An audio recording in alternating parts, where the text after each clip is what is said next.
ఇది మీరు బాకీ పడ్డ తీరు కాదా? మీరు రేషన్ కార్డులు ఇస్తామని వచ్చి మోసం చేసి ఈ 40 లక్షల మందికి మీరు బాకీ లేరా? ఈ 40 లక్షల మంది బాకీ ఎవరు తీరుస్తా ఉన్నారు ఇవాళ? కాంగ్రెస్ పార్టీ, రేవంత్ రెడ్డి గారు ప్రభుత్వం 40 లక్షలు ఇస్తూ ఇలా 1,20,00,000 మందికి రేషన్ కార్డులు ఇచ్చి దాదాపు 3 కోట్ల మందిని రేషన్ ఇస్తూ ఆదుకుంటా ఉన్నాం. దేశ చరిత్రలో ఎక్కడ లేని విధంగా సన్న బియ్యం ఇస్తే బాకీ పడ్డట. ఎవరైనా ఊహించినారా సన్న బియ్యం తింటామని ఈ రాష్ట్రంలో? మీరు విద్యా వ్యవస్థని వెస్టర్న్ సర్వనాశనం చేస్తే ఇంటిగ్రేటెడ్ స్కూల్స్తో ఇలా రాష్ట్రాన్ని తీర్చిదిద్దా ఉంటే బాకీ పడ్డట.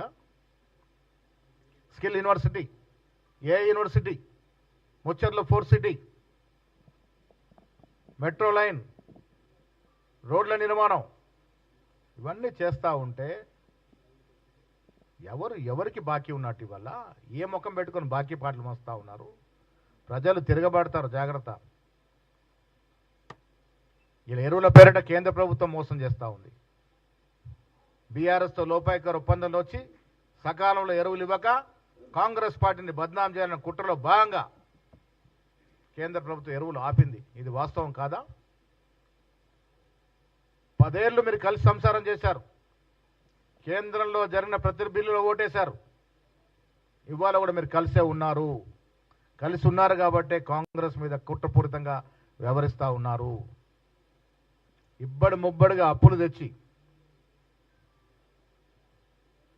సర్వనాశనం ఈ రాష్ట్రాన్ని చేసింది కేసీఆర్ ప్రభుత్వము. ఇది యావత్ ప్రపంచానికి తెలుసు. ఆ బాకీ, ఆ బరువు ఇలా కాంగ్రెస్ పార్టీ మోస్తూ ఉంది.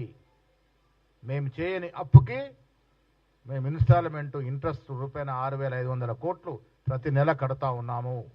సంవత్సరానికి 80,000 కోట్లు, దాదాపు 2 సంవత్సరాలుగా 1,50,000 పైచిలుకు మీరు చేసిన బాకీకి మేము ఇన్స్టాల్మెంట్ కడుతూ వస్తూ ఉన్నాము. ఇలా టీఆర్ఎస్ పార్టీ పరిస్థితి ఏంటంటే పార్లమెంట్లో 0 వచ్చింది, 0. చాలా చోట్ల డిపాజిట్ పోయింది. ఎమ్మెల్సీ ఎన్నికల్లో అభ్యర్థి దొరకలే. కనీసం స్థానిక సంస్థల ఎన్నికలైనా ఉనికి కాపాడుకుందామని ఇలాంటి కుట్రల కుతంత్రాలకి తెరదీస్తూ ఉంది. ప్రజలు దీన్ని అర్థం చేసుకుంటారు. కేంద్ర ప్రభుత్వం ఇవాళ జీఎస్టీ తగ్గించామని గొప్పలు చెప్పుకుంటా ఉంది.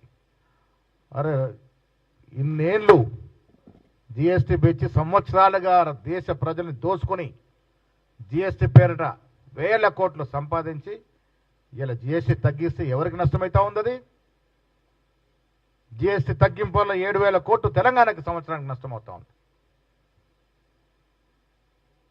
మళ్ళీ గొప్పలు చెప్పుకుంటా ఉన్నాం మేము తగ్గించామని. బీజేపీ బీఆర్ఎస్ పార్టీ ఒక్కటే, కలిసే సంసారం చేస్తూ ఉన్నారు. కాంగ్రెస్కి ఎదుర్కోవడానికి కలిసి కుట్రలు కుయంత్రాలు పన్నుతూ ఉన్నారు. ప్రజలు అర్థం చేసుకోవాలి. తెలంగాణ ప్రజలకి మీ ద్వారా మేమిచ్చే సలహా సూచనలు, కేసీఆర్ గారు 10 ఏళ్లుగా చేసిన 8 లక్షల కోట్ల అప్పుకి ప్రజల చేత ఎన్నుకోబడ్డ కాంగ్రెస్ పార్టీ, కాంగ్రెస్ ప్రభుత్వం ప్రతి నెల 6,500 కోట్ల అప్పు ఇన్స్టాల్మెంట్ కడుతూ వారు చేసిన అప్పుని మనం తీరుస్తూ ఉన్నాము. అరకొర నిధులుండి కూడా ఏ అంశాన్ని కూడా, ఏ ఇచ్చిన వాగ్దానం కూడా జారవించకుండా మెల్లమెల్లగా అన్ని చేస్తూ ఉన్నాము. దాంట్లో భాగంగానే రైతు భరోసా ఇవ్వగలిగినాము, రైతు రుణమాఫీ చేయగలిగినాము. రుణమాఫీ లెక్కలు తీయండి. మీరు 10 ఏళ్ళుగా చేసిన రుణమాఫీ ఎంత? మేము 15 నెలల్లో చేసిన రుణమాఫీ ఎంత? లెక్కలు తీసుకుందాం.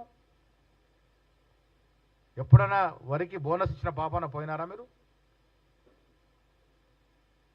ప్రతి విషయంలో రాష్ట్ర ప్రజల్ని నట్టేట ముంచి స్వలాభం కోసం, సొంత లాభం కోసం, లాభార్జన కోసం 10 ఏళ్ళు పాలన చేసిన టీఆర్ఎస్ నాయకులకి కాంగ్రెస్ పార్టీ గురించి కానీ, ముఖ్యమంత్రి గారి గురించి కానీ మాట్లాడే కనీస అర్హత లేదు.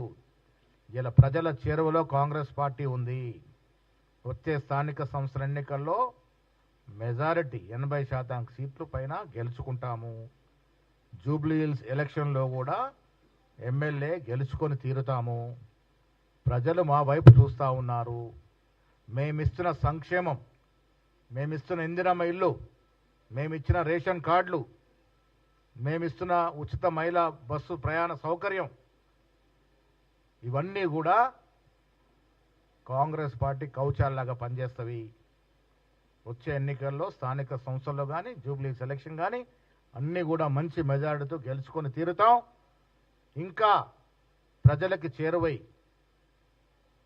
మేము ఇంక ఇవ్వాల్సిన వాగ్దానాలన్నీ కూడా ఇచ్చి 5 ఏళ్ల నాటికి ఇదే తెలంగాణ యావత్ ప్రజానికంతో శబాషి అనిపించుకునే ప్రయత్నం కాంగ్రెస్ ప్రభుత్వం చేస్తుంది.